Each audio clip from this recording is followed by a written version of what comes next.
адам баласының баға жетпес асыл құндылығы, білім мен мәдениеттің биік шыңдарына шақыратын тәрбие құралы.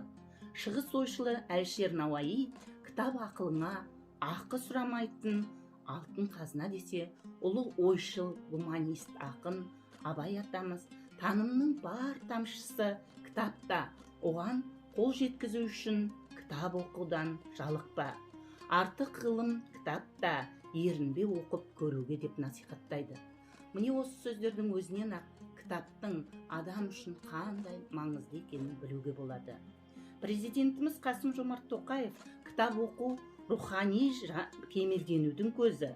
Қазіргі уақыт секунд сайын жаңарған ақпарат заманы.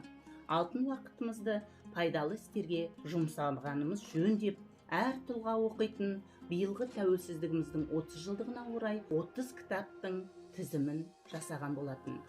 Кітап оқу адам үшін маңызды дейтін себебіміз, кейде қазақтар айтып жатады ғой, рухани жұтаң, көз соқырдан да көңілі соқырдан сақтасын деп текке айтпаған. Не үшін айтады? Кітап оқыған адамның рухани жан дүниесі бай, ой өрісі кең, тілі дамыған, кез келген нәрсені терең түсіне біледі. Көп нәрсені білесің, оқи берсең кітапты. Кітап ғалым, тілсіз мұғалім. Кітап ақылшы досың деп текке айтылмаған.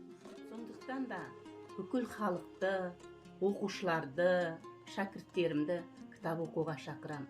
Кітап біздің жан дүниеміздің рухани байуына үлкен әсер етеді. Сондықтан да барлығымыз кітап оқудан жалықпай оқи берейік.